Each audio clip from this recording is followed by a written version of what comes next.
आज या ठिकाणी संपूर्ण राज्यातील मराठा समाज बांधवांना मी नम्रपणे विनंती, गेली 10 दिवस झालं मीडियाच्या माध्यमातून आणि 5 दिवस झालं हे विशेष अधिवेशन ओबीसी गटातून आरक्षण मराठा समाज बांधवांना द्यावं याकरता विशेष अधिवेशन बोलवावं ही मागणी माननीय अध्यक्ष साहेब, माननीय मुख्यमंत्री साहेब, माननीय दोन्ही उपमुख्यमंत्री, विरोधी पक्ष नेते, सर्व पक्षांच्या अध्यक्षांना या ठिकाणी केले. आणि आज या ठिकाणी खऱ्या अर्थानं आज आम्हाला पुन्हा एकदा बार्शीकरांना आदरणीय आमचे कैलासवासी अण्णासाहेब पाटलांची आठवणीचा उजाळा या ठिकाणी येते की त्यांचे सुपुत्र आदरणीय नरेंद्र पाटील साहेब यांनी या ठिकाणी आंदोलनाला भेट दिलेली. खऱ्या अर्थानं आपल्या सर्व राज्याला माहित आहे की आज या आरक्षणाचे खरे जनक कोण, ज्यांनी या ठिकाणी सुरुवात केली. या बार्शीमध्ये सभा घेतली त्यावेळेस माझं पाटील साहेब माझं वय 11 होतं. माझं थोरला भाऊ किंवा आमचे बिट्टू जाधव या ठिकाणी बाळासाहेब गव्हाणे, किरो गव्हाणे, त्याचबरोबर आमचे शंकरराव गरड, आप्पासाहेब पवार ही सगळी जुनी जाणती माणसं, त्याचबरोबर सोलापूरचे आमचे शेळके साहेब, विजय मुळीक साहेब, रसाळे साहेब, कोल्हे साहेब ही सगळी मंडळी या ठिकाणी कार्यरत होती. मी अत्यंत लहान होतो, वयाच्या 16 वर्षापासून मी सक्रिय झालो. 17 ते 18 वयाच्या दरम्यान मला शेळके साहेबांनी शहर प्रमुख मराठा महासंघाची ती जबाबदारी दिली आणि ती जबाबदारी पार पडत असताना आम्ही संपूर्ण मराठा महासंघाच्या शाखा कार्यान्वित करत असताना त्यावेळेस पासून या लढ्यामध्ये सातत्याने आम्ही कुठलाही लढा उभारला त्या लढ्यामध्ये आपण सातत्याने या ठिकाणी बार्शीकरांनी, बार्शीतील सर्व मराठा समाज बांधवांनी फार मोठं योगदान दिलेलं आहे. आणि जिल्ह्यामध्ये प्रचंड अशी मोठी ताकद कैलासवासी अण्णासाहेब पाटलांच्या माध्यमातून पुरी होती आणि आजही अण्णासाहेब पाटलांना मानणारा फार मोठा वर्ग आज या बार्शी तालुक्यामध्ये, बार्शी शहरामध्ये कार्यरत आहे. आणि माझी आपल्याला आता खास करून नम्रतेची विनंती आहे साहेब की आपण आता वेळोवेळी या ठिकाणी लक्ष घालावं अशी आम्ही त्या संपूर्ण बार्शीकरांच्या वतीनं आपल्याला नम्रपणे मी या ठिकाणी विनंती करतो. कारण या ठिकाणी आपल्या संपूर्ण मराठा समाज बांधवांना आरक्षण मिळावं ही गेली 40 वर्ष होऊन गेली. जे मराठा समाजाचे आरक्षणाचे जनक होते कैलासवासी अण्णासाहेब पाटील यांनी ही मागणी लावून धरली. त्यांचं सर्वोच्च बलिदान या ठिकाणी मराठा समाजासाठी, संपूर्ण राज्यासाठी त्यांनी सर्वोच्च बलिदान दिलेलं आहे. हे कुणीही नाकारून चालत नाही. आणि याकरता सातत्यानं आरक्षणाचा लढा हा उभा राहत गेला. बार्शीकरांनी कुणीही आंदोलन केलं साहेब, कुणी अण्णासाहेब पाटलांच्या नंतर कुणीही आंदोलन केलं तर त्या आंदोलनामध्ये सक्रिय सहभाग घेतला. आपणही मोर्चा काढला, आक्रोश मोर्चाला आम्ही हजारोच्या संख्येने आलो. कधीही कुठलं आंदोलन उभा राहिलं तर कधीही बार्शीकरांनी मोर्चा असेल किंवा आपले 58 मोर्चे निघाले, सोलापूरचा जो मोठा मोर्चा निघाला त्यामध्ये प्रचंड बार्शीकरांनी सहभाग घेतला. आणि तीच भूमिका आम्ही या ठिकाणी सर्व बार्शीकर मांडत असताना थोडा कुणाचा समज, कुणाचा गैरसमज होते साहेब, त्याचं आम्हाला फार मोठं दुःख या ठिकाणी झालं. कारण या ठिकाणी आमची प्रामाणिक भावना आहे की ह्याच्यामध्ये कुठलंही राजकारण न येता एक योग्य दिशेने या ठिकाणी हा आरक्षणाचा लढा जावा.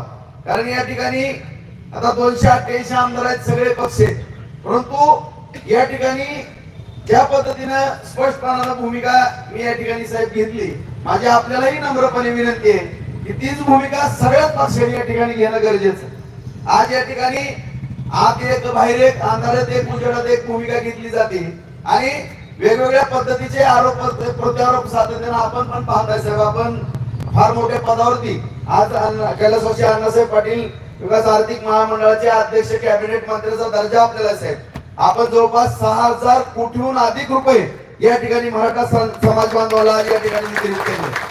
फार मोठं काम आपल्या माध्यमातून आज इतकं गोरगरिबाच्या शेतकऱ्यांच्या मुलाला ट्रॅक्टर, तर हा विषय अत्यंत महत्वाचा आहे. आज आपण छोटे मोठे जवळपास उद्योग व्यवसाय करण्याकरता सरकार व्याज भरते, आपण त्या याच्यातून कर्ज या ठिकाणी वितरित केलं. ते सारखी योजना आहेत, कुणबीचे दाखले हुडकून देणे, सगळे विषय आपल्या माध्यमातून या ठिकाणी फार गतीने या ठिकाणी चालू आहेत. आणि यामध्ये फक्त एवढीच माझी नम्रपणाने विनंती होती की कुठलंही राजकारण याच्यामध्ये न येता हा मराठा समाजाचा लढा व्यवस्थितरित्या आणि ज्या ठिकाणी न्याय मिळणार आहे त्याच ट्रॅकवरती यावा, एवढीच माझी या ठिकाणी प्रामाणिकपणाची मागणी आहे.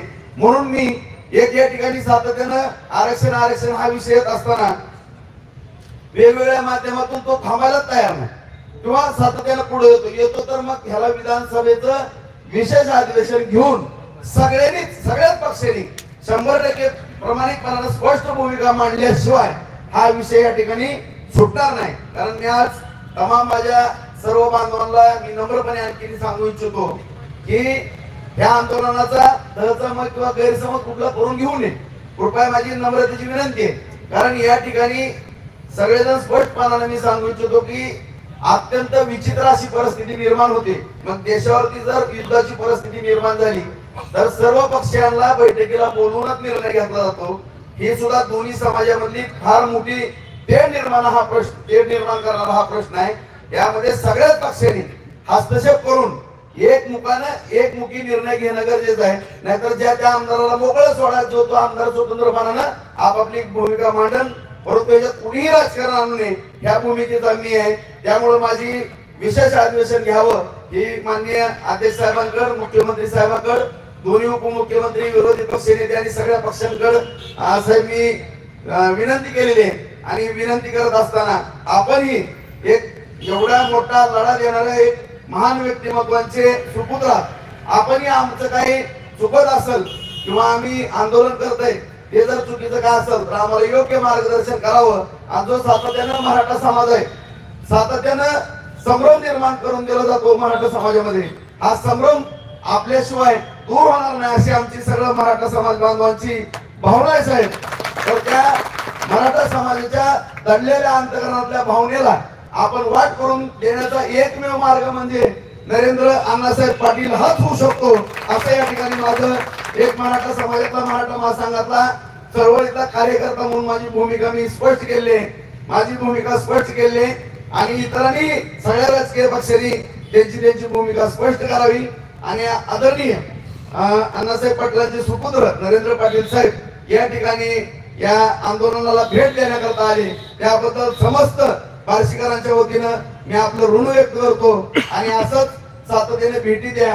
आणि 22 तारखेचं सुद्धा साहेब आजच आमंत्रण देतो आपण, तो एक डबल हेल्पाटा झाला तर होऊ द्या.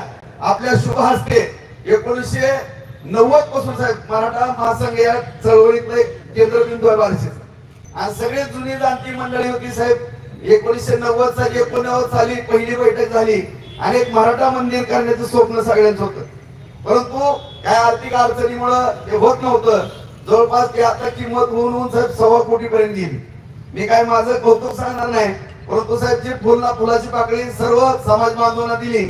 आणि शेवटचा एक मास्टर स्ट्रोक मी थोडा देण्याचा प्रयत्न केला आणि ते पूर्ण होताना दिसतंय. सगळ्या मराठा समाज बांधवांची मागणी आणि इच्छा पूर्ण झालेली आहे साहेब. आणि त्या वास्तूचं जे अण्णासाहेब पाटलांच्या माध्यमातून चळवळ मराठा महासंघाची उभा राहिली त्याच्यातनं त्या मराठा मंदिराचं एक नावारूपाला आलेलं जे स्वरूप होतं ते पूर्ण होताना दिसतंय. त्याकरता एक आपण 22 तारीख आपण दिलेली आहे, त्या तारखेला एक यावं आणि सगळ्या अण्णासाहेबांच्या बरोबर काम केलेल्या सगळ्यात जुन्या सहकार्यांना त्या कार्यक्रमाला आपण घेऊन यावं एवढी नम्रतेची विनंती करतो. आणि दुसरा एक मुद्दा साहेब असा आहे की शासनानं चंद्रकांतदादांनी सुद्धा माननीय मुख्यमंत्री आणि उपमुख्यमंत्र्यांना या ठिकाणी विनंती करून मुलींचं शिक्षण मोफत केलं आहे. हीच एक दुसरी मागणी आहे की साहेब जो सगळ्यात मोठा जो विषय तो मुलांच्या पण शिक्षणात असेल. मुलांचंही शिक्षण, उच्च शिक्षण आणि जे शिक्षण आहे सगळंच ते मोफत व्हावं एवढी एक मराठा समाजाच्या शेतकऱ्यांच्या गोरगरीब पोरांची मागणी आहे. ही एक मागणी आपण आपल्या माध्यमातून पुढे न्यावी अशी मी आपल्याला नम्रतेची विनंती करून आपण सर्वांना मार्गदर्शन करावं अशी नम्रतेची विनंती.